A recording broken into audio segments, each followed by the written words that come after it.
So the rain is past, it's gone.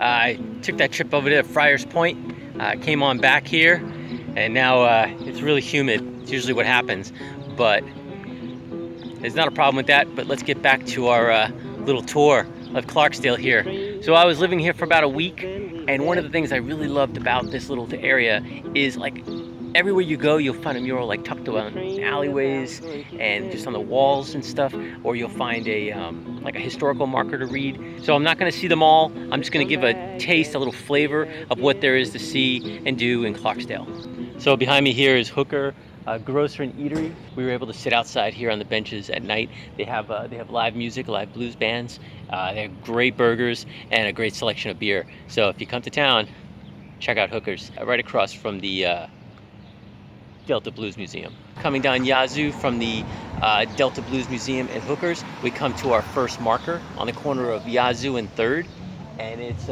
in honor of Ike Turner. And if anybody's familiar with Tina Turner and her history, you know how Ike Turner got her career started, but he was also not a very nice guy to her. But anyway, let's read what they have to say. Ike Turner, rock and roll, rhythm and blues pioneer. Ike Turner began his career playing blues in boogie woogie piano in Clarksdale. Turner was born less than a mile southwest of this site. And you can see here at the end, Turner later rose to fame as a DJ, producer, and leader of the Kings of Rhythm Band and the Ike and Tina Turner Review. So yeah, this town has a ton of theaters, but they're all dilapidated and broken down. I mean, at one point, this place must have really been hopping, but today, you know, sadly, it's not really doing that great. But it is changing. I mean, there's so many new things going in here. There's all these music shops, and there's all these cafes opening up. There's a number of them. There's this one. There's one called the Yazoo Cafe, and then a coffee shop called Meraki. And we went in there. I went in there every day because they make their own bagels. So fresh, homemade bagels, which are really good. And then you have places like this little pass through here. It's like a little park. You can pass through here. Let's see.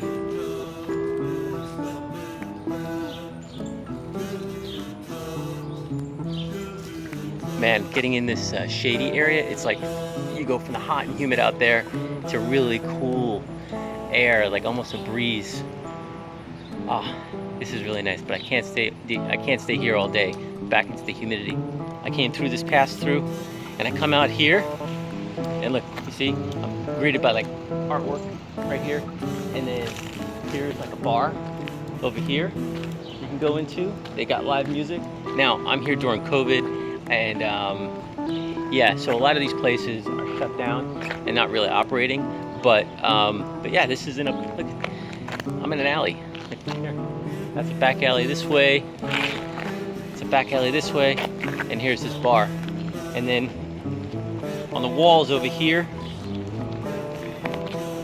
I don't know if you can see it, there's more art right there. And then if I go down this alleyway, look at this, more art. I mean, wherever I go, there's art on the walls.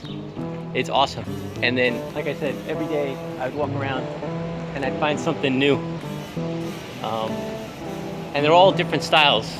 So we have this dude here playing a harmonica.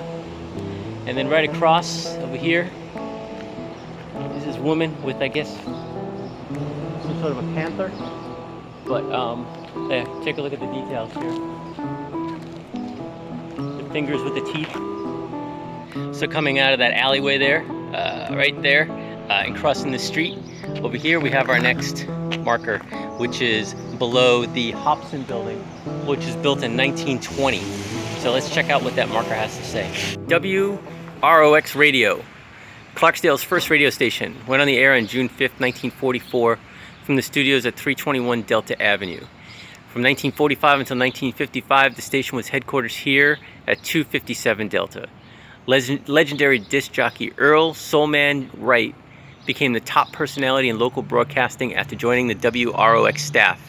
Among the notable blues artists who hosted programs or performed on the air at this site were Ike Turner, Robert Nighthawk, Sonny Boy Williamson, Number 2, Raymond Hill, and Dr. Ross. It's actually kind of cool that I went to Friars Point because, as we read, Robert Nighthawk was born or played a lot in Friars Point. So you see the connection, the blues connection from the different cities in this region. But I guess they all converged here in Clarksdale to have their music broadcast to the world. All right, Clarksdale, founded 1868 at crossing of Indian trails and on possible route of DeSoto's expedition.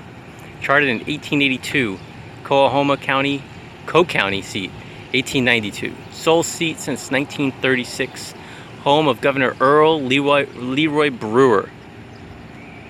So it says here, possible route, what is it? Possible route of DeSoto expedition. Huh. So the Spanish, I guess they were, I know they were all in the Southwest, but I forget that they came up through Florida and were exploring this region long before the English and the French got here. So that's kind of interesting. I would never have known that. This is why I love reading these things. Got the Carnegie Public Library here. Really cool looking building. I don't know what the type of architecture is, but I love the different colored bricks that go around here. So this is the Carnegie Public Library. 1909, steel magnate Andrew Carnegie was contacted by local women's club member Lillian Waddle about sponsoring a public library. It seems he gave $10,000 to the city to build and equip the library, and the construction began in 1913, and it's a Gothic Revival style building. Opened in April 14th, 1914. The Book Wagon, Coahoma County's first bookmobile, began here in 1923. So Gothic Revival, I guess so. It's more of like the English, like it reminds me of like an English Tudor style, but also like Parliament is Gothic Revival, and I can see elements of that here.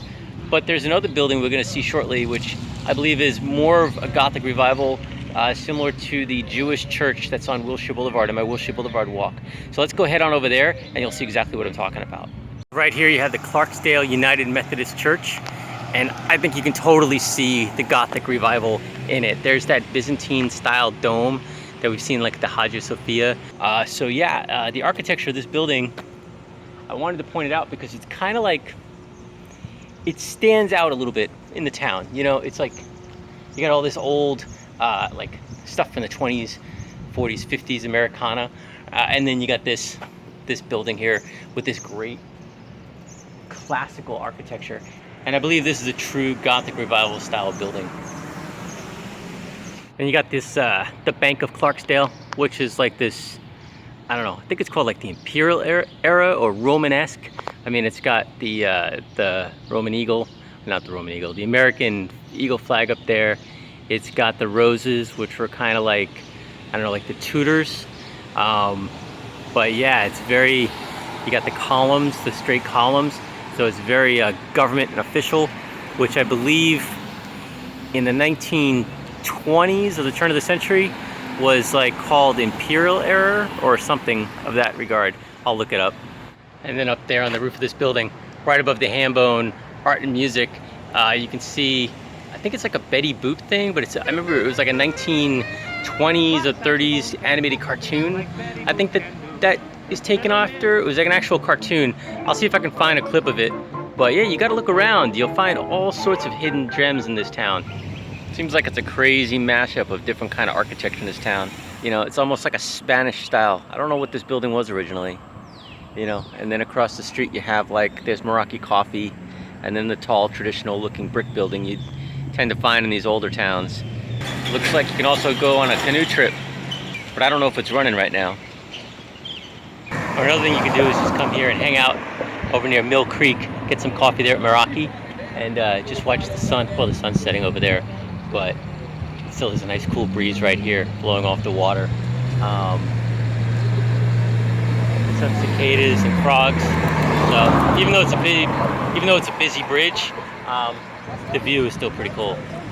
All right, so there you have it. It's just a little taste of Clarksdale. I mean, I'm gonna finish this out right here with Clint Eastwood leering over my shoulder behind me. Not really sure which movie that is. Maybe it's High Plains Drifter. I think it's High Plains Drifter. Could be wrong, but yeah, the man. I love his movies. But anyway, that's just a little taste of Clarksdale. There's so much more to see here. Like I said, everywhere you go, you find some little mural and something to look at. And there are way more markers around this area, especially as you start to get out of the town a little bit more. And there's so many great restaurants. Speaking of which, I'm gonna end my day here at a place called the Stone Pony and get myself some pizza. But yeah, this is definitely, like I said, I spent a week in this town and I came back. I have been living at the Shack Up Inn, but I come back here because they got great coffee, they got great things to see and do, and yeah, I haven't gotten bored of this town yet. So I hope if you're ever in the area of northern Mississippi, it's just about an hour and a half outside of Memphis, hour and a half outside of Jackson, Clarksdale, the birthplace of the blues. Definitely recommend it. Definitely check it out. Bring your camera, bring an appetite, and have a great day. And and as always, have a great trip. But stay safe and stay healthy.